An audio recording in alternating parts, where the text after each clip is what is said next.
Welcome to the Orlando Lions Den podcast, your number one Orlando City podcast. For the fans, by the fans. For the fans, by the fans. Keeping you in the know on all things Orlando City since 2018.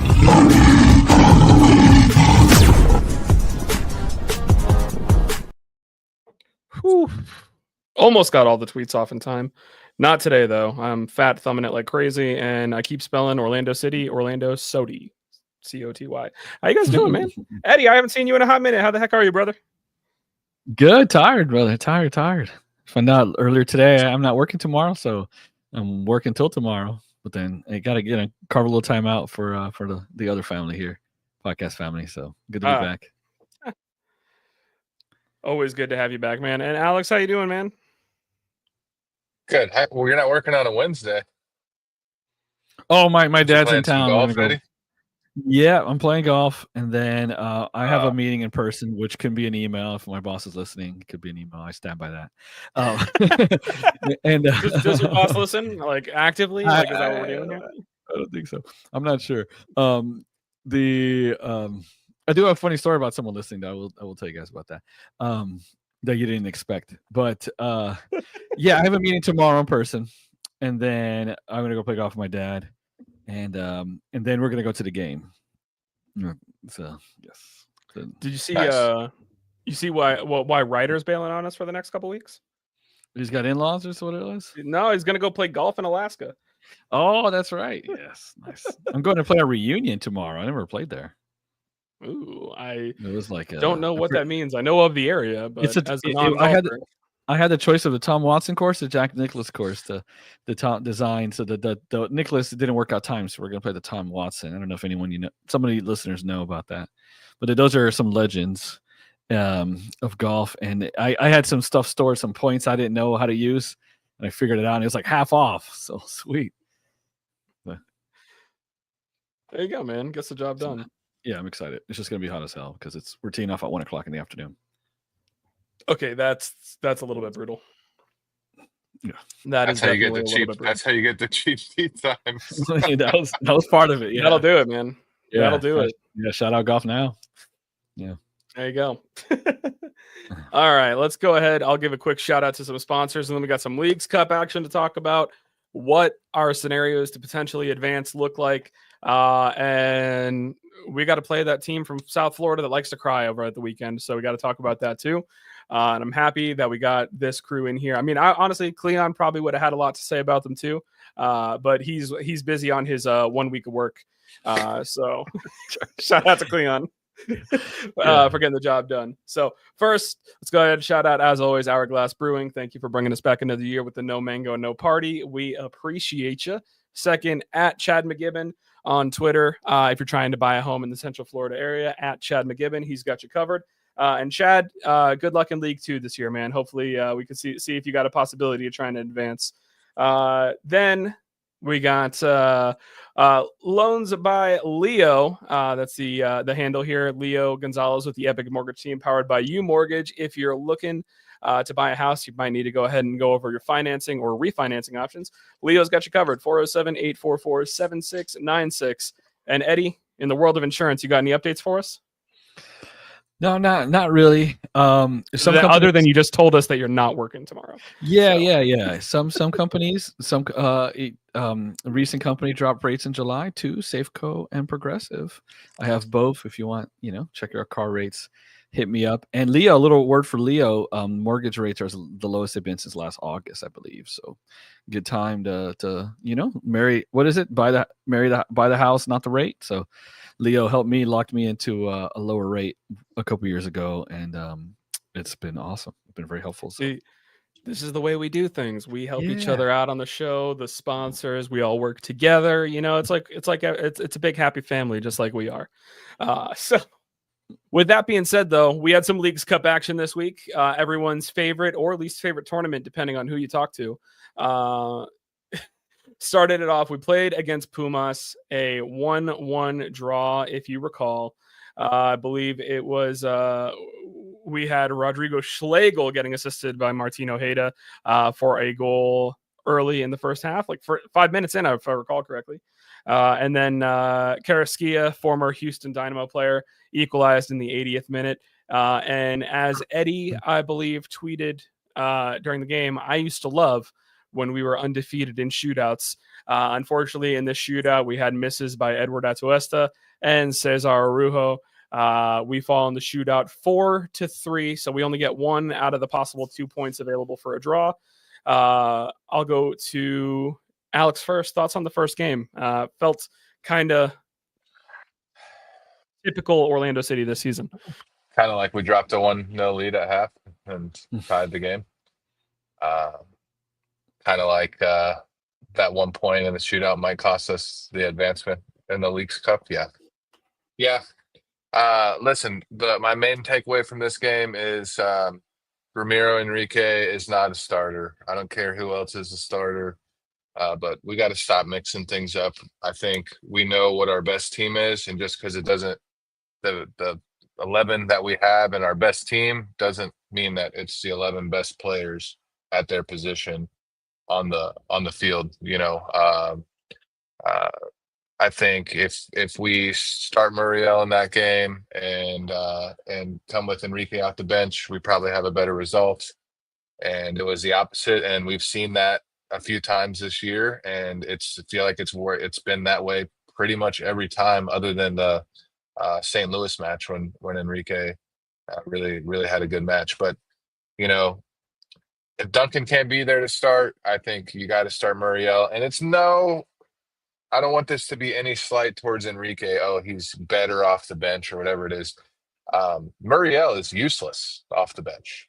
He's useless in pretty much every facet. But the team is good enough to put themselves in position to usually only need one goal to win or to lock up the game in the 60th minute or more. And Enrique brings a great spark to be able to do that, I think. So it's kind of like when we took Angulo off and we sucked, and we all thought that Angulo, was the reason, but then we sucked even worse when Angulo was off. I think you just got to leave it the way it is. I think that's the way it needs to be done. And I hope that's what this match taught me. Honestly, I was disappointed to give up a goal and then not get anything. 1 point is not going to get it done in a tournament like this, where the way that it's set up is. My feelings on the Leagues Cup, I mean, overall hasn't changed. I do appreciate the prize money. I appreciate the CONCACAF Champions Cup chance. But I mean, you're gonna mix up with the Liga MX teams in the first, the knockout round, anyways. So it's if I think I would rather go after it if I wish it was the MLS sides come up to one team, and the Liga and 4 Liga MX teams come up to one team, and then those teams meet.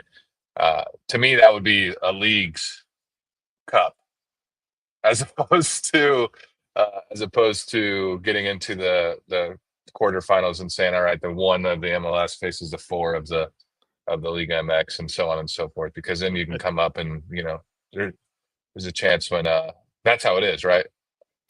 Yeah, it is. I think what you're describing is the Campeones Cup, because we have so many different cups that do the same thing, kind of. Yeah, but leagues, when you're talking about the Leagues Cup in the final, it should be one team from one league versus the other team from the other league, especially when you're doing this group stage where it's solo, it's narrowed to just the leagues of the group. Yeah. So the fact that you can have 2 Liga MX teams or 2 MLS teams in the final of the Leagues Cup is just, I don't know. This cup is dumb. It's stupid. The only thing not dumb about, I think we can all agree, the cup sucks. The Leagues Cup is horrible. It's a cash grab. It's dumb. The only thing not dumb about it is the prize money and the 3 Champions Cup spots that are given away, which kind of make you have to go for it. Yeah, I agree. That's what is important about it. I will say I can't tell if I love or hate the new format where only 4 teams from each league get to advance. because depends if we're one of those 4, then it makes sense. Yeah. If we're number 5, they're like, what the hell is this format? yeah, if we do I like the like it expanded, if we do the expanded MLB playoff version of it, I'd be thrilled because I feel like we get through. I don't know where we're at right now if we do.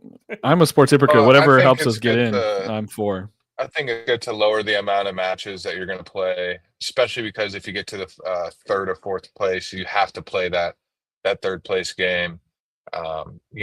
Last year when They it's made a round of 16 and you got to play 3 group stages and you got a 16A to 4, and then if you make the top 4, you got 4 extra games, which is just it's been proven to really hamper teams that are going.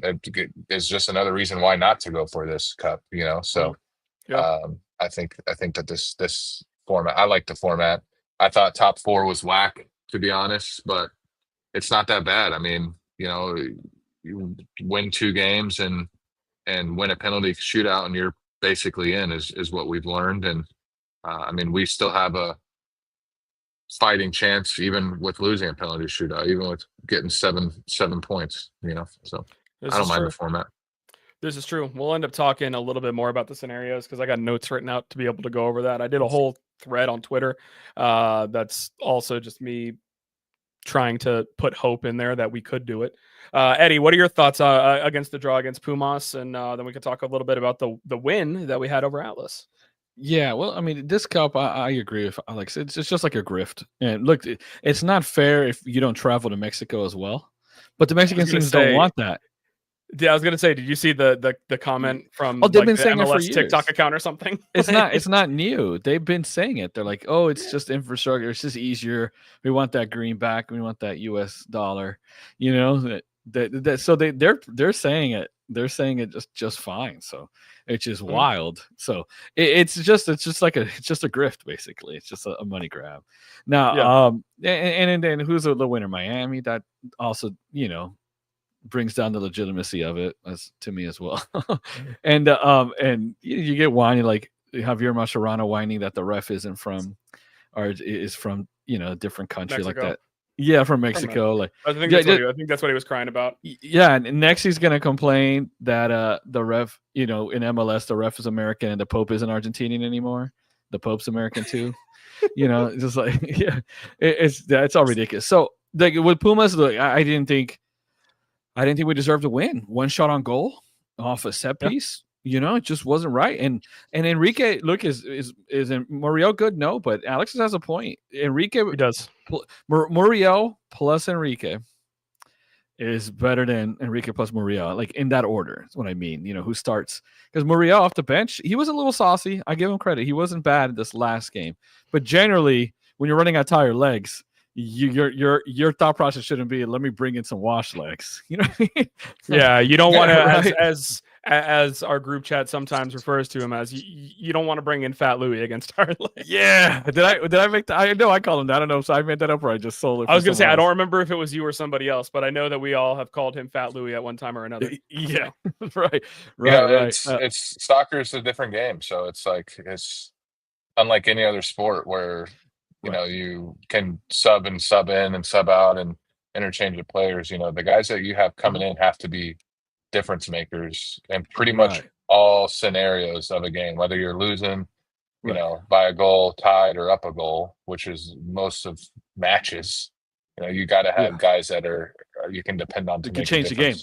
Yeah, exactly. It doesn't mean you suck if you come in as you start some and then you come off the bench. It just means that's how you're that's your biggest impact on the team.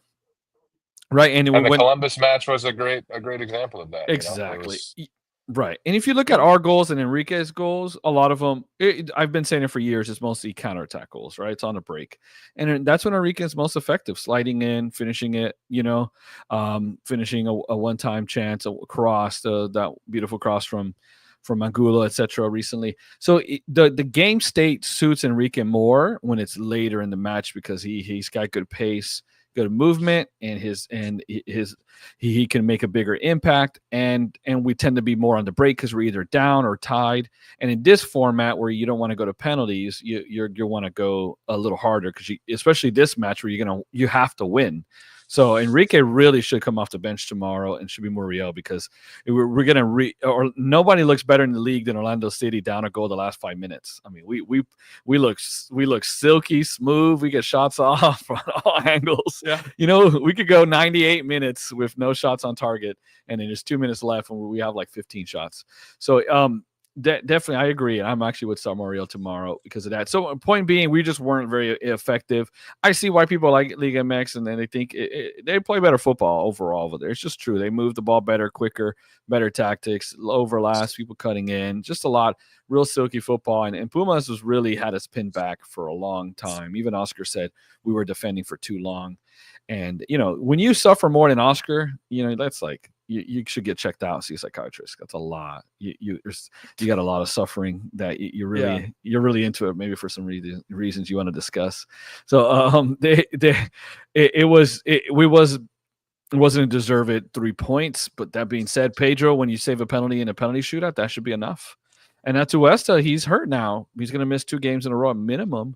And I don't know if it was just a shame of that brick penalty. It's a bit of a bad luck. It just ricocheted off the post.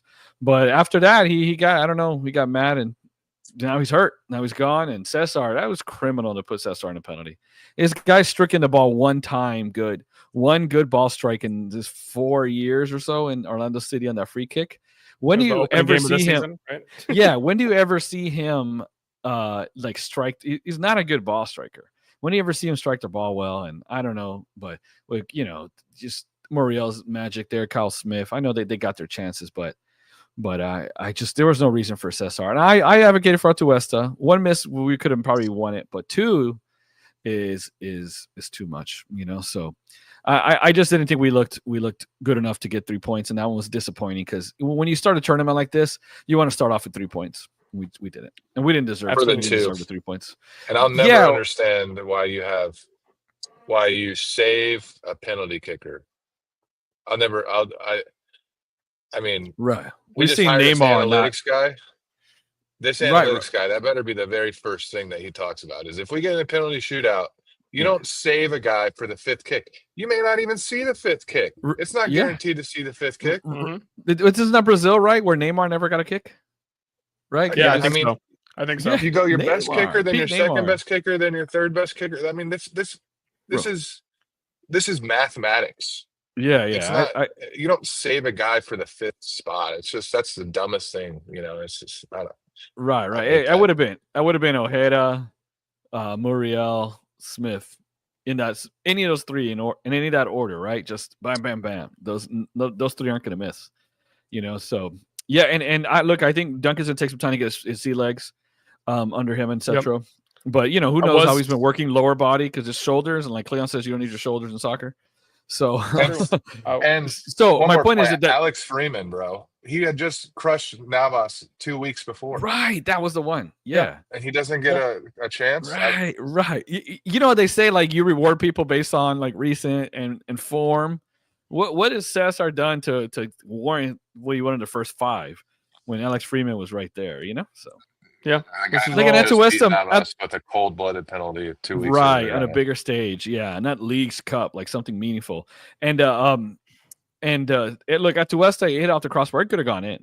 Like we saw that goal in Seattle, they didn't even hit the net. Like just crossbar. Crazy goal in Seattle. Crazy goal, yeah. And then that's gonna get a Puskas nominee. I guess it has to. If it doesn't, it's just anti-MLS bias because that's a ridiculous goal. I've seen people like get nominated from like the Cambodian League making bangers like enough already. So the what's it called? Atuesta put a good strike on it. Cesar hit it. Old man Navas barely had to move. He hit it right at his height. Like that was horrible. I mean, Nani's made better penalties than that. Like hit better penalties. That was bad. Anyways. That's true. Speaking of that, Navas, let the hair go, man. You keep put all that blonde in it. That hairline is treating you rough, buddy. Right? Yeah. If it's leaving you, leave it first. That's true. All right. So let's fast forward to Atlas in the League's Cup. Follow up with that. Of all people, Ivan Angulo in the 9th minute opens up the scoring off of a great disruption by Robin Janssen up in a high press. Zone 14, Then, Robin Johnson. yeah, exactly. Zone 14, Robin Janssen. He's undefeated. Then Matthias Kokoro, former Montreal player, he equalizes off of realistically a bad play by pretty much everybody in our defense. Schlegel ball watching, rough clearance from Bacalo. And Gillespie was caught between a shit and a fart and didn't know what to do. So it was bad on bad there. Yeah. But then immediately take the lead back through some second half substitutions. Pasalic and Freeman come on. Freeman instantly connects with Pasalic. Freeman assists Martin Ojeda to keep his goal contribution streak alive. And then Pasalic after a red card to Atlas for choking out Robin Janssen. Pasalic puts in a third one, 3-1 victory. Great to see these goal scorers here. Great to see what happened. And to contrast to the previous game, Atlas had 1 shot on goal to where we had 10 in this game. So much more healthy attack. That's what it's going to take for us to hopefully advance against Necaxa. So, Eddie, I believe you were in the stands for this one. I was. What are your thoughts on this one? I was in the stands for both, yeah. Well, this one, honestly, I didn't think we looked great. Again, I thought Atlas just looked better for a lot of it, but we got to go early off the turnover. That was great. I mean, that was talking about ball striking. I mean, Angulo was a terrible ball striker, but that was a good strike, man. That was fantastic. But after that, I felt like Atlas, I mean, they didn't have shots on target, but they were close, man. Made some real good plays, just missed a couple shots, just wide. We did a good job keeping them from shooting in good positions. So I'll give us credit for that. But I just felt like, man, we were on Pedro's lap. That's not a good idea. We were just way too many people in the box, too high in that 18. I just didn't feel like we couldn't get out of our own area, out of our own half. We kept just pinging it long. It was like, kick along in a prayer. Kept kicking it long. We couldn't win any second balls. Everyone was defending so deep that when we would go long to Enrique, and he's good at hold up play, he'd bring it down, and there was nobody nearby, and they would just come right back at us, and then Alex Freeman, just the game changer. He just started for a reason. DPs doing their thing. I really thought he was going to make. I was like, why didn't you pass it earlier? Then he picked out Ojeda, and a lot of times people go far posts on that. There was a lot of traffic. Ojeda smartly just roofed it, man. What a goal! What a ball striker! And that was great. And then Marco Pasalic. I mean, one of the worst misses I've ever seen in purple. I mean, he gets played pretty much in goal, and then he tries to go around outside the boot, dribble, and then just like completely screws it up.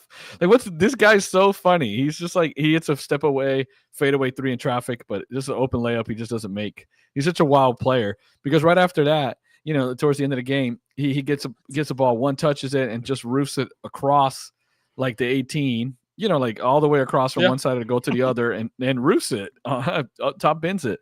So he less thinking the better for him. And I don't think he's used to scoring easy goals. He didn't know what to do. And but there were some moments where we could have had several goals. Ojeda had a great chance. Nico was in on goal early on. But, it's just, so we could have had more. But at the same time, if we're not getting counterattack opportunities, we're not dangerous. Nico's was a counterattack. Angulo was a high turnover, right? And until later, which was a counterattack, really good job by Marco and Freeman. It was a counterattack is how we scored. So it's just, I don't know, man. Necaxa, they seemed like I saw some of the Miami game. They played well. They should have won that. One guy was in on goal. There was like 3-on-2. He shoots it and misses. They should have won that. And they're really good on the counterattack. So what that lends it to me to believe is they're not going to be so much on the ball. They might sit back and want to counter. How are we going to break them down? So at last we won. At last we scored, right? That's good. But they did I necessarily like how we did it? Not really. I mean, goals are goals. I'm not taking that away, but I'm saying we're not always going to get counterattacks. I still worry about us breaking down teams at home.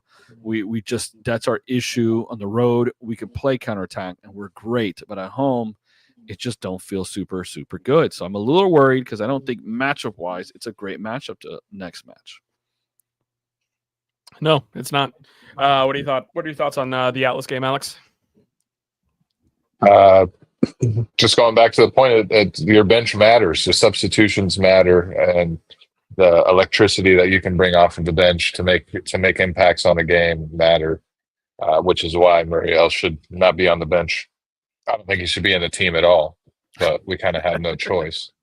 Yeah, I don't think we're buying him out at this point. So yeah, so maybe next year for his last year, it's possible, but he's here till the end of the year, and until Duncan gets back, if you got to play him at some point, right, in the match, I'd just rather start with him, get it over with, type of deal. Right. Yeah, I mean, I think I've said enough that I think if we bring Muriel back next year without a buyout or a mutual termination, I think it's malpractice. It's just a waste of arguably the most valuable roster spot you can have on your team. Especially with the way that our guys, that we have two. I don't know anybody else in the league, but we have two of the top 10, 15 DPs in the league, probably. So as far as performance, and yeah, you got to do something about that third spot, even if it's a Hail Mary, and you have the leeway to bring a guy like that in, especially at the striker role. So yeah. Right. We got to get somebody that can fit. We have two DPs. We know that they're going to be there. Hopefully, I think you got to pay Ojeda, which I'm pretty sure we will, and we'll Pasalic, same thing. And they're both. I think they're both here to stay, right? So you have the perfect opportunity to say, all right, let's find the guy. Because when we brought in Muriel, it was like the team's built around Facu, and we kind of need help for him, and who knows how Ojeda will be, and because we, what he did last year, and now we're going into next year with the ability to really pinpoint the type of player that we want to bring in, and we know how these two guys play, and the type of guy that can really help these guys out. So maybe it's a striker, maybe it's not even a striker that we bring in. You never know. I'd bring in an aider next year. Personally. Yeah, if Duncan comes in and he's great, and you get Duncan and Ramiro, as your two number 9s, it's like Justin Ellis, number 3. Maybe you don't even bring in a striker. So who knows? I was gonna. I bring in a left winger. There was a fake post earlier that was of Matty Bogusz, who was with LAFC and is now at Cruz Azul. Like someone saying, "Oh, he's coming back. Should come back. He's coming back to Chicago as a DP." Someone tagged me. I was like, "It's a fake post, by the way. You got to be careful. Tom Booger, not Tom Bogert." But at the same time, I'm like, honestly, if Dunk and Enrique work as a tandem, I kind of love the idea of bringing in a DP left winger and then just kind of having that Duncan, Enrique, Bogusz in this scenario, Pasalic and Ojeda. That attack is freaking lethal. Right. Like that would be really, really good. I do like your statement of trying to bring in like a world-class 8 as a DP. I don't hate that idea either. Right. Somebody else that can also kind of trade off and have that interchange with Ojeda.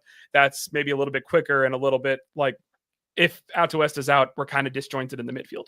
Right. Like a little bit. The drop off is big. Right. Yeah, but we get Wilder back next year, so he's. But we don't have that creativity, but we have a different style of game that we can go to if we lose that to us next year, and we have enough offensive firepower. Well, maybe. Mike, not to completely derail it, but next year midfield, only guarantee we have is Gervais, right? Dagger Danish, right? Everyone else is up for But Dagger out of contract. Atuesta is an option. I think Wilder's out of contract. Dagger Dan's just not that. I mean, when he plays in midfield, it's fine. Like, and then but the thing with Atuesta, Cesar's on the ball, and bro, he sucks on the ball. He is not good. Yeah, sheesh. But anyways, we could talk roster all day long because I love that shit. But right, Mike, what you think about that? Again, my bad. What do you mean? What do you think about that game? Am I wrong to be worried about like? I didn't feel like we played well that much of the game. I think that I don't think we played poorly. They were just definitely much more of an on the ball team, and we had a game plan, and that game plan we executed. The game plan was to let them have possession. For like half an hour. game plan was to let them attack. Was it perfect? No, because they did still get opportunities. But I don't hate what happened. I think that the game plan overall worked. Mhm. I was mostly surprised because it seemed like we were semi-punting it. Atuesta was out of the team. We put Pasalic and Freeman on the bench. You know, it was one of those things where I was like, okay, maybe we're not going to go for this as well as we did. But then, you know, like I said, Nico Rodriguez misses that big sitter early on, one-on-one with the keeper, where he just completely bamboozles a defender. And I'm like, that's why you're not getting minutes. Like, you know, like I hate to say that, but like when you get an opportunity like that and you put it wide of an open net, that's why you don't get as many minutes. And I'd like to see him play better. I want to see him play more, but like not if you can't put that ball in the back of the net. Right. So I don't think that this was a fantastic performance overall, but it was, I do think it was good. But the thing is in the next game, you don't have a choice. You can't sit back and defend. Like you're going to have to go balls to the wall. 100%. That's the only way that you have a chance of advancing. Where is next Skakas? Where are they at too? I mean, they need, how many points do they have? They have 4 as well. They got They 3 beat on Atlanta. beat And Atlanta and So 4 like us. 4. Yeah. So this is, and we're not going to beat anybody on goal differential or anything. So I mean, the that's two why I help. said. Yeah, so I mean, hell, I'll do this before stock up, stock down. So realistically, I'm watching Columbus Leon right now, and looks like Columbus is about to win. There's 3 minutes left. That's another team that's ahead of us that we need to go ahead and get ahead of on goal differential. We got notes. Let's see. We got Seattle plays Tijuana. Tijuana is not out of it yet, but Seattle has 6 points already. Portland versus Club America. America's been playing like butt. Portland has 6 points. That's going to be a big game. I could see Portland getting knocked off, though. Miami versus Pumas. Messi is out. We know that. But the red card for Falcone was rescinded. So who knows what happens there. Minnesota plays San Luis. Minnesota's through. Like, that's how I look at that. San Luis has been very bad. Minnesota's been very good. Galaxy plays Santos. Santos is already eliminated. Like, that's the kind of stuff that we're looking at. Like, what I basically said is, first off, anything less than a win, you're out. It doesn't matter what happens. You have to win this game. And the way that I said it on Twitter earlier today is if you win by 2, you have a prayer. If you win by 3, you got hope. And if you win by 4, you got a real shot. That's what it realistically comes down to because of the goal differential that's at play. We looked at I think it's the first tiebreaker is goal differential. Second is goals scored. Third is fair play. And we are boned on that because we got 5 cards in the first game. Yeah. I mean, with Jansen, Cesar, and Pedro. Yeah. Then we still got 2 cards against Atlas. We're in 2 games. We got 7 yellow cards. Like it's not a good situation to be in. So realistically, it doesn't matter. Is there any accumulation or anything? Maybe. I don't know. Probably. We'll see. Almost got a Leon player headbutting somebody on. I mean, as it stands right now, if we win by 2, we're ahead of Columbus, which is great. As it stands, because they only have a 1 goal lead right now. So, but that's what I'm saying is a 1 goal win likely won't be enough because of every other result that you have to wait for. Oh, these guys are just going to headbutt each other. What are we doing? But yeah, you're going to need a multiple goal win. That's just what it comes down to. Like, it's got to be a multiple goal win. And Necaxa also has a chance to get through. Like, they're on 4 points. If they get 3, 7 gives you a chance to get through. That's where I'm saying that, like, at least there is intrigue in if it's down to only 4 teams out of 18 get through. It does make it a lot more cutthroat and a lot more interesting. We play obviously tomorrow. So does Seattle, Portland, Miami, and Minnesota. We likely will know where we're standing by the end of Wednesday because Galaxy, Santos, and Cincy, Chivas are the only games on Thursday that could affect us. What do you think lineup wise? I mean, the thing too that was a little disheartening against was it Atlas? They rotated 11 people from the Miami game. The entire had guys with 3 digits on their jersey out there. Right? Yeah, 199, dude. Yeah, exactly. And they were working us for a bit. So, but we got to go with our 11, which right now is going to have to be. It's going to be, that midfield with Cesar and whoever, I guess. Unfortunately. Yeah, but I mean, Marco, Freeman, Ojeda, I know a lot of games, short time, but I will say do or die win. Period. I will say it was at least good to see Freeman and Marco get a slight rest midweek or at the weekend. So there's that, and then I was going to bring this up later, but reports from I think it was Alonso Contreras who put it out today that he doesn't think Atuesta, they're hopeful he'll be good for the weekend, and that Duncan and Gervais are close to 100% fitness. Nice. So I think we need Duncan in the team with us worse than anything right now, because like Alex said, this team right now looks like we thought starting Enrique will be better. Enrique off the bench looks better than Muriel does. So I think we're kind of stuck starting Muriel until there is another option out there.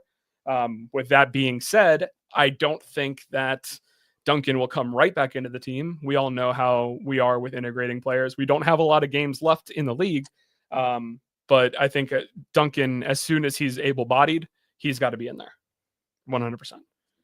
Well, I mean, before he got hurt, he was coming off the bench after Enrique. So it's still going to take some time, but he's got it in it, and he's a streaky player. So, but he is. Yeah. He is, but that's the thing that sucks too, is before he got injured, it looked like him and Enrique were both finally starting to catch some goals. And then now he's out. Enrique's still doing well, and Muriel is at Junior Colombian Burger. Yeah. All right, so let's do some stock up, stock down, then we'll talk Necaxa and Inter Fort Lauderdale after that. So Alex, I'll go to you first. Who's your stock up? Who's your stock down from the Leagues Cup so far?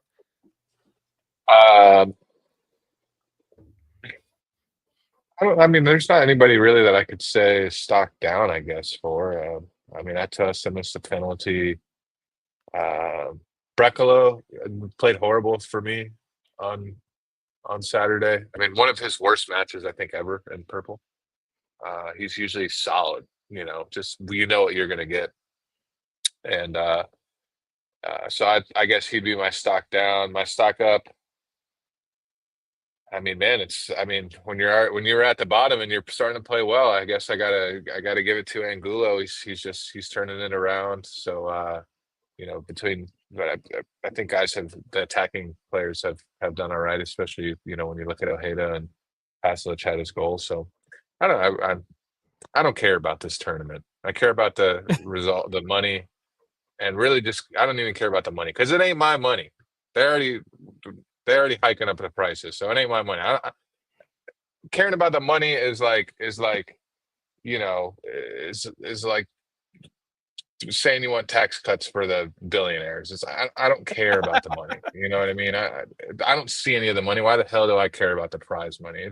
And they ain't putting that towards players anyways. And if they wanted to buy players, they could buy players. They got enough money to buy players. The $3 million that they get extra out of Leagues Cup isn't going to make or break whether we bring in a DP, whatever next year. All right. So now that I talk about the money, I don't give a damn about the money. It's about the Champions League spots. And, I'd rather get them the other way, personally. Fair enough. I hate extra games. And I love extra games for the teams that we are going to have to play, like Columbus and Miami, that we're going to have to be against. And hopefully Cincinnati makes the top four. My perfect top four for the Leagues Cup, if we don't make it, is Columbus, Cincinnati, Miami, and whoever else is ahead of us right now. I don't care who else makes it up, but those three teams being in there, if we miss it, and those three teams are in. They're not even in Leagues Cup because they did last year. That's right. Yeah, throw them in there. If those three teams make it and we're out, that's a good consolation prize for me. So right as I said that, I was like, wait, they're not even Leagues Cup, but I know they're playing well. They're above us. But it was Anyway, I'm gonna go ahead before we do this. Sure. And Nick said Angulo up only took signing actual competition. I did forget to put that in the rundown, but signed Tyrese Spicer in a trade for some GAM from Toronto, who plays left wing and is also a speedy left winger. Apparently, he is not registered yet because we can never register players on time. But I'm but yeah, excited to see him play game 8 of next year. Yeah, exactly. It's going to take a little while to integrate him. He's got to get acclimated. He did have his first practice though today, so they posted some pictures of him. We don't have like a American-born employee until like CEO. But we can't integrate a single person, like we don't, we figure we know the process at this point, Exactly. Yeah, but Eddie, who do you Rodrigo got as DePaul, a Rodrigo DePaul, he's like DePaul immediately University, American green card, that's it. So, got taken care of? right, Yeah, yeah, I pledge allegiance to the flag, whatever. right, exactly. So You got it taken care of. All right, Eddie, who right. you got stock up, stock down? Stock up. Look, Nick's right. Angulo post benching.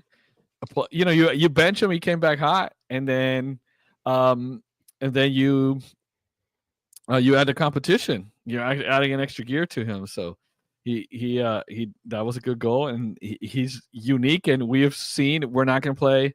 We don't have the striker depth to play Enrique out wide. Poppy's not going to play him out wide. So Angulo's a left winger.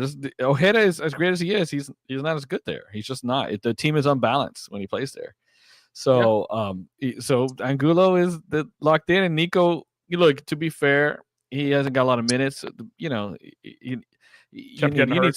need some minutes, right? So that was a bad break, but it happens, but my point is there's no one that's obviously you got to play more of Angulo right now, especially at the level he's playing. So stock up to him, and stock up to Ojeda, just a beast, just goals, assists.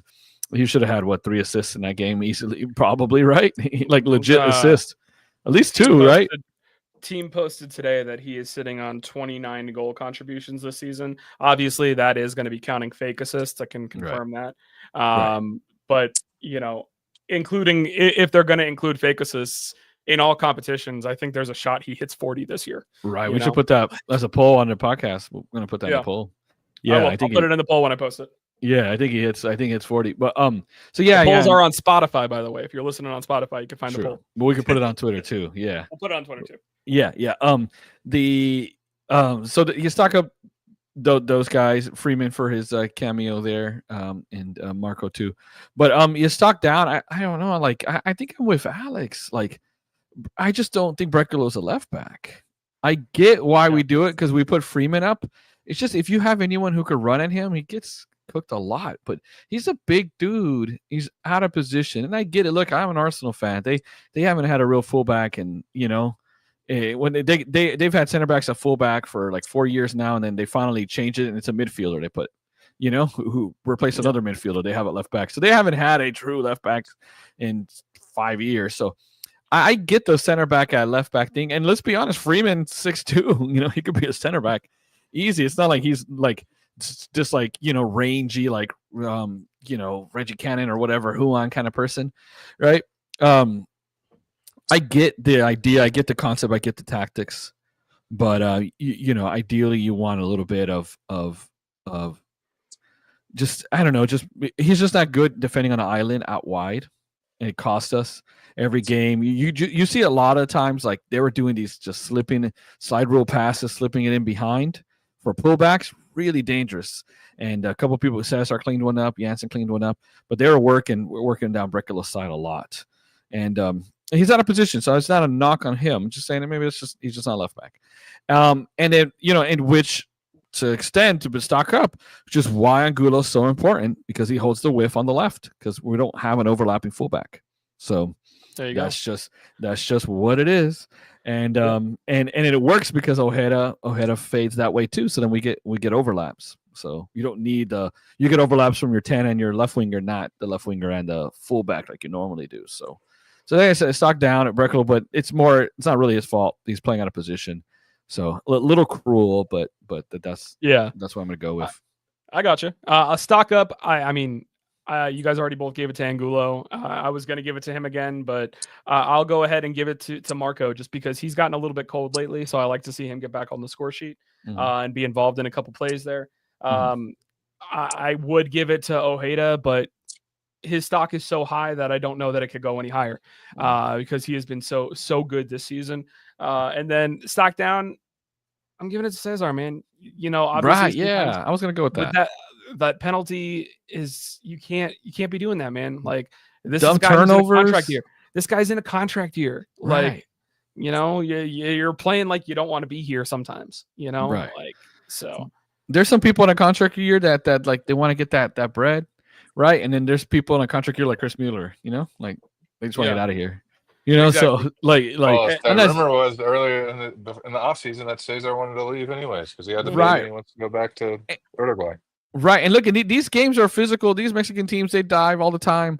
Cesar's trying. He can't, bro. He's trying to out Mexican and Mexicans. It ain't working. I want to say I think it was he had a terrible against, turnover. I was gonna say I think it was against. I think it was it Atlas? I thought it was Pumas where he literally went down and they got a shot and then he got up and apologized to everybody because he's like, yeah, they're not gonna bite from my dive and call a foul here. I think it's both. Honestly, I think the Atlas one was higher up. The Pumas one was like zone 14ish. Right, like he just runs tight, like just like a little kid. Like when you tell a little kid like not to run by the pool, like that's how he runs. I'm not running. Yeah. And right, visualize it. Is that not exactly what it looks like? Right, yeah. Right now you got He runs like that. My point is, yeah. He just kind of like speed walkers. Yeah. He doesn't really have he's not like flexible. He doesn't really turn well. Right. So when he feels pressure, he looks over his shoulder not to look for a pass. He's not like Zidane who like scans or Iniesta who scans the pitch looking for passes. He scans looking for fouls. Yeah. So it just hasn't been working. Yeah, and I like this point by Nick too. Poppy's too scared to bench Schlegel. It should be Bracalo and Janssen. I mean, I think a lot of us would like that. But who do you put at left back? Right. Well, yeah. Santos has been bad. Kyle Smith isn't a left back. Tahir Reed Brown's nowhere near ready. No. Honestly, I think there's certain game states that call for Santos to play. If we can't, I agree with that. I think I'm almost like at home, like instead of always being counterattack, right? At home, like let's go forward a little bit, right? And let's put Santos in there, right? So you gave me a perfect segue here. Yeah. Because I think that Necaxa in a game where we need to score a lot of goals, that's a game state where I think Santos should start. Granted, this game, if we start Santos and we start scoring a lot of goals, this game might be like 4-3. But we need to. I think we need to score a lot of goals to have a chance. And I like the attacking that Santos brings. And you just move Bracalo into center back because I think he's going to be more reliable as a defender than Schlegel is. Hot take. I'm going to say it. Hot take. I've been thinking it for a while. I've not been impressed as Bracalo as a center back. So I'm not. Okay. I'm not on the automatically put him over Rodriguez center back. I honestly, at this point, think he's like left back in certain game states, certain things. Back three probably be good. But I don't know if he's that much better than Schlegel center back. Hot take. I've been the opposite, but I just haven't been super impressed when he's center back. I don't know. I will say he's less Schlegel is playing his. When Schlegel is playing his average game, yes, that's correct. But the problem is that there's no below average for Schlegel. There's no all right, he just the downside is big. All right, he usually plays a 6. Today he played a 5.2. No, it's either he plays the average, he plays a 10, or he loses the game for you. Literally is the reason that you lose. So if you get, I agree with you. If you get the average Schlegel or above, but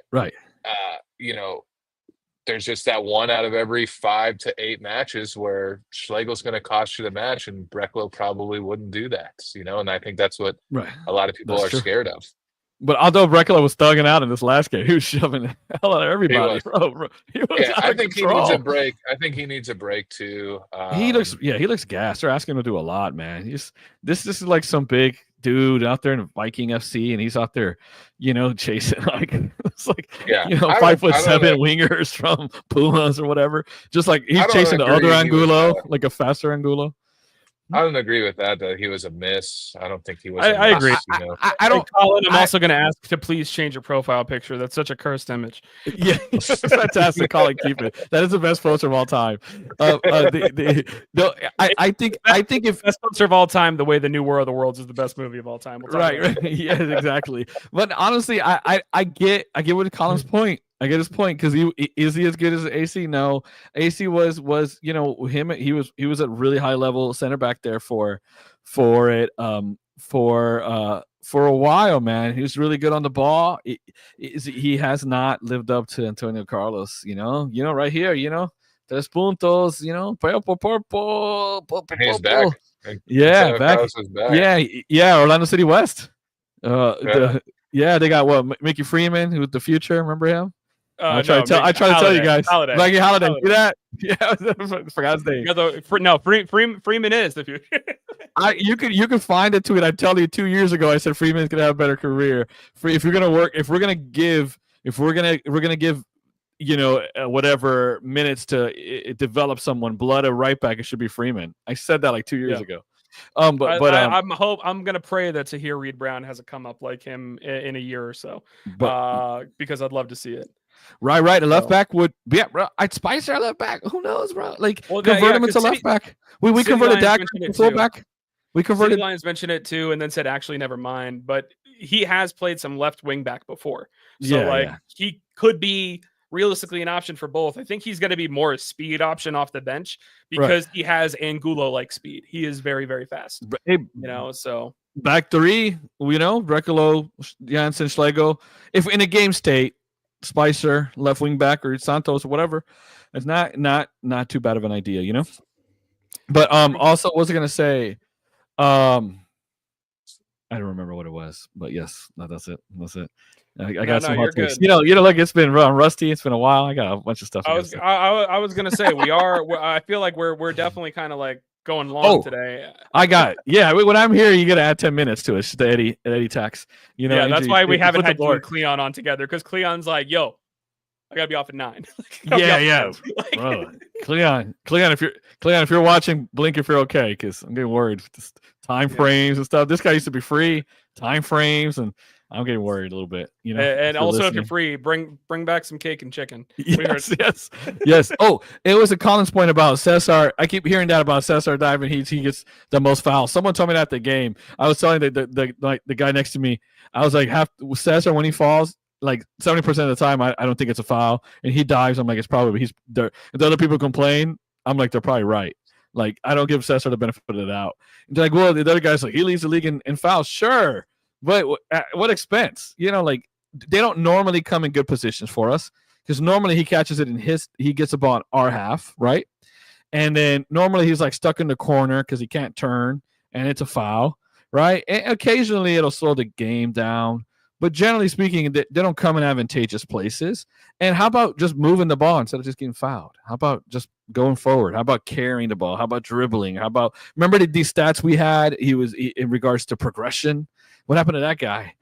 So yes, he's the most fouled, but it's like an empty stat. It's like I hate that more than Alex hates XG. At what end? What comes of it? He gets fouled. Okay, I gotcha. You know what I mean? Yeah.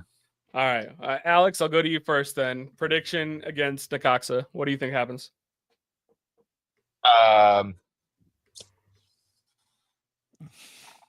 Just the Warriors start the same team. I don't care. I don't care.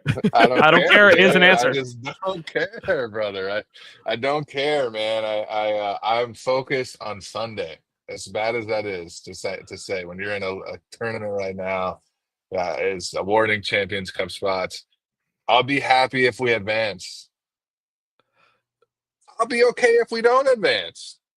The worst case scenario is playing your best 11, sending those guys out for 90 minutes, working like dogs, and then not advancing. We could win and not advance. To me, that's the worst case scenario. Oh, right. The worst case is there's 10 minutes extra time. We catch up late or win it late. Don't say what I think you're gonna say. No, I'm just gonna stop there. We'll stop there. Yeah, because I know where you're going. Don't say it. I just don't understand it. I just it sucks for me. I wish we would have won the shootout in the first match. It'd be a lot easier for me to say we're gonna win. We're going for it. I wish we would have lost the game in the first match. One of those two, one of these things that could have occurred. I think we tried to punt it the last match, and if you tried to punt it, they just punted it more than we did. They put in guys with number 472 on the back. Yeah, a lot of heritage. That bum coach. I think they just punted it more than we did. So if you were going to punt it last game, why not punt it this game? I have that feeling in my head too. I really think Ojeda deserves some time on the bench before a big derby on Sunday against Miami at home. I have a lot of conflicting things in my in my um in my heart about this match. I do, but I'll predict 2-1. We win. Everybody plays, and we don't advance because Dang. it's probably what's going to happen, y'all. Mike, you see what prison does to a guy? Just no optimism. I'm just saying, man. Like it's not a good percentage chance for us to advance. I don't care what anybody says. It's true. like Facts. we're playing a team that has a chance to advance. Everybody else is playing people that really don't have a chance to advance. And Mexico's in the middle of their season too, so those teams are probably going to punt too. And it's just we don't necessarily have I'd say right now it's less than 10%. That's probably being generous for us to advance. I don't care where we're at in the standings. It's just, every little thing has to go right and some. So I'm thinking if you were going to punt last game, which was clear, what's the difference now? So you're going to punt it tomorrow? What's your 11 tomorrow, Alex? Sunday's a big match, my guys. Sunday's huge. Sunday's a match that could define how we end the season. I know I had this conversation in the group chat, and I know we're 9 points back, right, of the Supporter Shield. I think we're still in the Supporter Shield race, personally.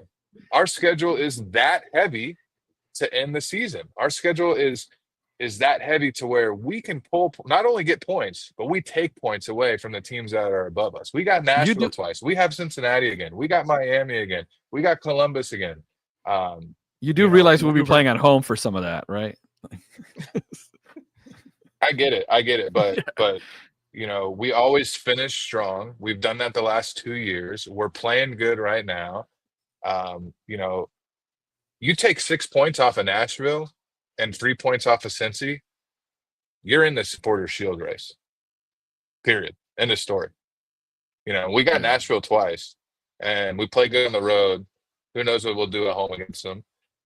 And we got Cincy, second to last game from the season. So that game that game against Cincinnati has a chance to be, we could be going into that match saying this is for the Supporter Shield. Like the winner of this match has a really good chance to win the Supporter Shield if we do well enough over the course of the next, 4 to 5 weeks. So I'm focused on those games, boys. I'm focused. There's a bunch of 6-pointers out there. There's so many 6-pointers, and the first one's on Sunday. Right. And Miami's got a bunch of games to make up. Nashville's ahead of us. We just beat Columbus at their house.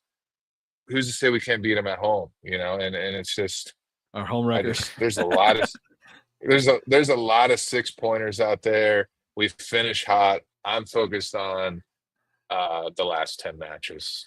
Gotcha. So I don't care. I'll say 2-1. I kind of hope we punt it. You kind of hope, yeah. I honestly think Oscar's a Cub coach, and it means a lot. And the money and the whole thing, it means a lot to the owners. And it's a chance to win a trophy. Remember, Oscar coached in Mexico too. I think we go all out tomorrow. I'm just to put it out there. I'm going to be positive. Say 3-1. And we still probably doesn't get us in. And we I don't know. That's the truth. True, it's true. I know. I don't want to say. It's the truth. I don't want to pile on the negativity, but yeah. I just don't see us 3-1. I say 3-1 gives us like a 30 to 40% chance of advancing. No chance. I don't think so. I'm saying 30 to. I'm not saying like it's probable. 4-1 gives you maybe a 60% chance of advancing. Of all the guys, all three of us, of the three of us, I'm by far the worst at math. So I defer to you folks on all this. But you start Ojeda, and if it ain't looking good, you take him off. You can start all your guys, right? But if we're down a goal at half, if it's tied at half, just punt it. Just at least punt it. Give me that Gustavo Carballo and Bernardo Rain minutes, man. Yeah. The fact of the Leon matter would be is, ashamed. Dylan Jettleson, come on down. We're definitely in contention for top 4. 100% in contention for top 4. And it didn't Yeah. look that way, but we just stole 3 points at Columbus. We control our own destiny for top 4. We may That's control our Ricardo own said that destiny was for his the Shield. goal. So, Ricardo said that was the goal, to get a home match. I think at home this point, playoff my team. goal would be to not have a home match, playoff match. yeah, I've thought I about would like, that too. But can we it's can we different. play 2 on the road? Yeah, It's but different in the best 2 out No, of I get 3. it. If I it get was all one game on the road, I'd say yeah, you're probably right. But the best 2 out of 3 is a different story. right. We got some new sod and everything, so yeah. So honestly, I think that the best of both worlds scenario is what should happen. I would love to see us approach this game the way that Nashville approached us in the Open Cup, and they just play mostly a B squad and then beat the ever living crap out of our A team. Yeah, they whooped us. Because that was, and we're able to advance. I would rather, if we were able to go ahead and rotate and still have a shot of advancing, I would love to do that. Right. I don't think Oscar's going to rotate. I think he's probably going to play his studs. Mm-hmm. I think that we're going to win 2-0. I do. And not with advance. With that being said, 2-0 doesn't seem like it's going to be enough to get through. I went and got for my uncle's funeral last week. I went and got a blessing from the priest. Maybe that blessing will carry over and 2-0 will be enough. But I'm not going to go ahead and hold my breath on it. But that's I'll take it back. I won't say punt. You start your best players, you go balls to the wall, and then if it's not looking good after the first half, then you punt. You use 5 subs to get your most key 5 guys on the bench and punt it. Right. There you go. I want to see something funny, like when a pitcher, when someone in the field pitches, like Kike Hernandez. Like Dude, no, I'm thinking of. I don't know if you've ever seen. I think Pedro Alex on the will know wing. this clip. Alex will know this clip for sure. It was like a LSU pitcher in the College World Series a couple years ago, and they were like, "So what were you thinking when you came up to bat?" He's like, "I don't know, go yard." Yeah. And then they interviewed him with the coach after the game, and he's like, "By the way, coach, I lied to you. I took some BP in high school, and that was pretty much it." He's like, "You didn't hit at all?" And he's like, "Nah, I just really wanted to go out there and swing." Yeah. And it's just that's funny to me. All right, so I feel like we're all kind of feeling a positive result, but not enough of a positive result to advance, and that's just because the cards are stacked against us. Right, exactly. Right. After the penalty shootout, exactly. That is the worst case scenario. Oh, I'd hate that. I would absolutely hate that. So let's talk about the main event, Florida Derby on Sunday. Against those frauds from South Florida who claim they're from Miami but are actually based in Pompano Beach. And guess what? Messi's not going to be coming to Orlando, most likely. He is injured in their last Leagues Cup game. He is not expected to be coming. And that is just kind of hilarious because that's now 3 seasons in a row that he is going to sit out the game against Inter Miami. So for the fans that bought those high-priced Ticketmaster tickets, sorry, y'all. That sucks. I think everybody learned their lesson last year.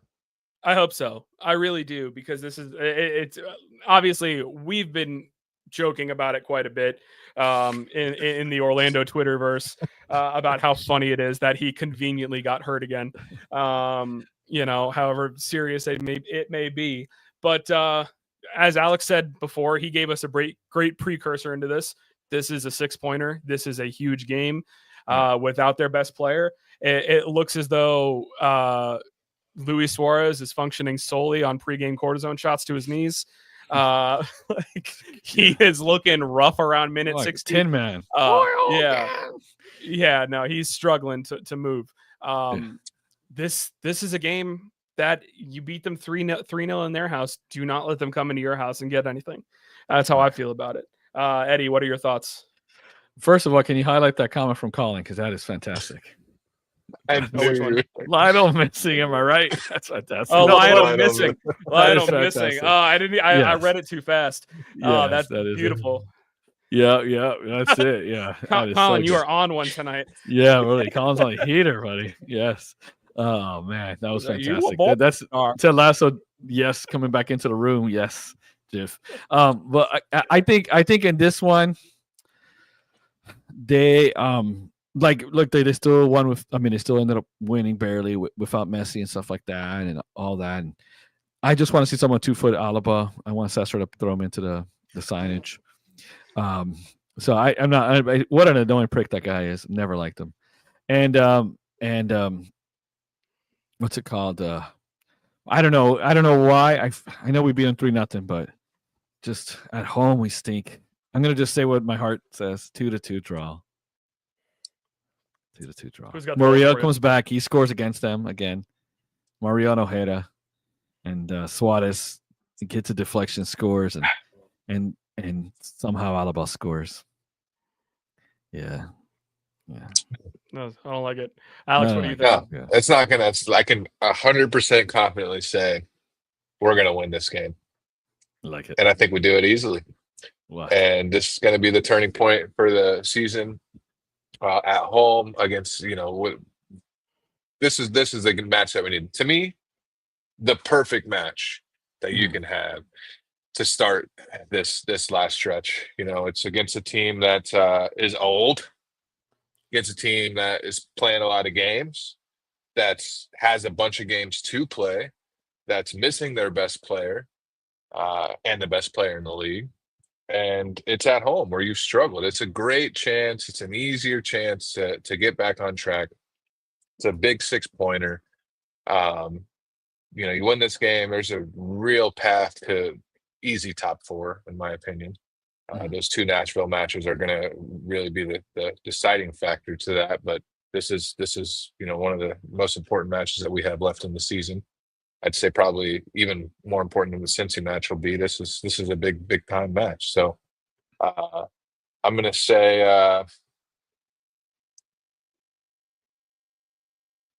outrageous. I'm going to say we just pummel them. 5-1, 4-1, something like that. Nice. Yeah. The boys are going to want to play. Not sure the Miami guys are going to want to play. Like you said, Suarez is going to be icing those knees. Who knows where Alaba will be? DePaul's still working his way into the team, and their defense is atrocious. It is terrible. It's horrible. So the guys will be licking their chops. Last I checked, they're starting Rocco Rios Novos as their goalkeeper, which is not a good thing to be doing. That's a real With person. the way Ojeda's been playing, we talked about him getting to 40 fake goals or fake assists and goals and regular assists. You're giving him 3. He might have 3 in this match. So man, and look, a little hot take too. A little prediction. Pedro with another assist against Miami. I mean, if they keep sleeping back there, yeah. Yeah, right. Yeah. And what was I gonna say? And he's got to catch up to Angulo again.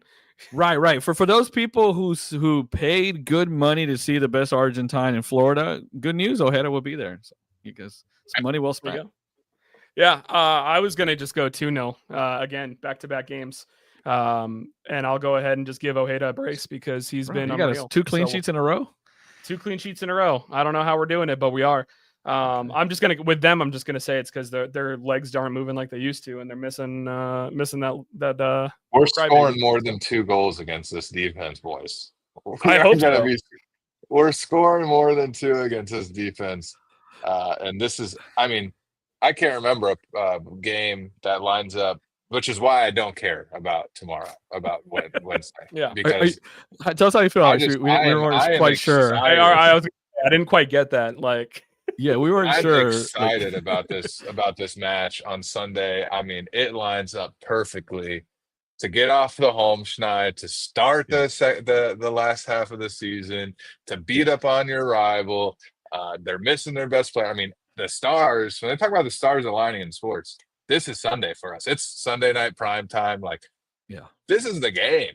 This is why I don't care about Wednesday. It's Sunday is. I'm gonna have myself some fun. Maybe I'll have a drink. I don't really drink that much anymore. Maybe I'll have a gummy. I don't know. We'll have a good game. Okay. Sunday is the game, dude. Get some wings. I'm so excited for Sunday, and I am thinking, and dude, like everybody was talking about the match. Let me tell you all something, man. We need to have a good win at home because you know what it does. You know what a win like that does, man? It gets people ready. It gets people excited. It does. I don't care about, another reason I don't care about the Leagues Cup, because I was in Columbus when we just had one of the best wins, on the road and maybe in our history for that match, and like a win like that where it just feels so good inside for this team that you've been following for forever, like, and you're there, you know what I mean? It's and all the home fans will be there. Like, that's what we need on Sunday, and it'll revitalize the town, the fans, the team. Like, this is a big match, man. This is a big match. People are going to be watching. And a lot of people, the casuals, will be watching to go see Pepsi, or even they'll just tune in because it's Miami. And if we could beat them. I have a friend who's like a total Euro snob and was watching the Miami game to see Pepsi, and he was like, "Wow, Orlando, that was impressive. I mean, they kicked their butt. It was like completely dominated. Like it was like an after effect that he thought Orlando was like, wait a second, that Ojeda guy, he's pretty good. How long we had him? Like 3 years. Oh, I should probably go to a game again. I was like, yeah. I mean, we didn't use him properly for a year and a half. Yeah, I mean, Oscar he didn't know he had him for 3 years either, to be fair. Pastulich brace, Ojeda, a goal and an assist, Freeman an assist. I mean, the boys are going to be playing. The boys are going to be ready. I don't see Alba doing anything. Cesar will make that guy hurt and below the waist at somewhere. Right. Somehow. And the boys are going to do it. I guarantee, given Spain's track record, the little fullbacks, I guarantee Alaba and Freeman are going to get into it for a little bit. I'm excited for this match, boys. I would love to see Alba try and square up with Freeman. Please, that little rat. Just Freeman, please, bro. Alaba could be his dad, bro. But did you guys know his dad played? But speaking of dads, did you know his dad played in the NFL? Did he? I heard something about him maybe being a Pro Bowl receiver, maybe won a Super Bowl or something. I don't know. I can't be sure though. Right. And speaking of former Houston or Orlando City Lions, Tally Hall. You guys weren't aware he's a cop as well. Letting everybody. I think I'd heard about that. Yeah. I think I'd heard about that. All right. He looks jacked though. If you've seen him lately. Yeah. Shout out. Give me a shout out, brother. Shout out. My dad's back in town, so I don't think he's listening. Ironically, he's here. But shout out, Pops. Yeah. He's staying somewhere else right now. But yeah. Shout out that, and then did a little under the table consulting with the Puerto Rican food place. There, buen provecho. I go there so much. They're like, "Hey, we're thinking of another dish. What do you think?" So I'm gonna have to try it first. Right. Yeah. Be on the lookout. They're gonna be dropping a rice and beans plate with a little consultation from yours truly. So that's it. Shout out for that. And I can't think of anything else, fellas. That's it for now. What you got, Alex? I want you to go first. Oh, you want me to go first? All right. Well, I was going to shout out movies in general because I went into our fantasy football league group chat and I was like, guys, I just saw The Naked Gun. It was hilarious. I think you guys are going to love it. Hey, Lee, it's an 1.5 hour long movie. Those are your favorite. It's fantastic. I recommend The Naked Gun. If you like the originals, they got the heart of the originals in there and it was fantastic. But then I saw some reviews pop up for this new War of the Worlds movie on Amazon Prime that has Ice Cube in it, saying that it got a 0% on Rotten Tomatoes. And I'm like, there's no way it's that bad. And my God, when I tell you I wanted to give this less than 0 out of 5 stars, it has got to be one of the worst pieces of crap I have ever watched. Apparently, it was made during the COVID era, so like everyone was separate during filming, and the way that they tried to do it, oh, brother, it sucked so hard. If this was filmed in 2000 during COVID, why are we releasing it in 2025? It was basically just a giant advertisement for Microsoft Teams, TeamViewer, WhatsApp, and Amazon Prime. Sickening movie. Really? And if you have an 1.5 hours to kill, I just want to let you know, I told Alex, who watched it too, and our buddy Zach in the fantasy football league, I told everybody this movie too, apparently is terrible. Don't watch it. And they all watched it anyways. And I'm telling you that it is bad, not as a recommendation, but as a warning. And thank you so much, Colin. It is the worst movie you've ever seen. It is very much in the categories of worst movies I've ever seen by far. It didn't even have redeeming qualities. Like The Room The Room at least is kind of funny because of how bad it is. That's Like, not true. There was plenty of redeeming qualities. there was literally nothing that I came out of that movie. They've tried to Oh, make Chuck man. Schumer look competent. Like The Amazon what the part and- where and he's trying to fix that- her wound? half the movie is an advertisement for Amazon, and that is a redeeming quality. How bad that is. I think that was very redeeming for me. I laughed at a few points about how bad it was. And for an hour and a half long movie, it's hilariously horrible. I mean, it is the worst movie I've ever seen. And the fact that Ice Cube plays this on FaceTime, like he's on FaceTime the entire movie, like you're watching him through like a FaceTime screen. I mean, you can get an entire list of memes in your meme folder for any reaction that you want. I saved a bunch of them. Any point ever in time in this 90-minute movie of Ice Cube. That is redeeming, brother. That's redeeming. Fine. The memes of Ice Cube is a redeeming quality. I will concede that to you. And when the Amazon driver whips out his tape roll, brother, I almost peed my pants laughing. She's literally I gotta see this crap now. she's bleeding out from a wound in her leg, and he's like, "You need to put a tourniquet on it." And he says, "I got it." Pulls out tape, and he said, "That's not gonna work." And then he says, "I'm a professional."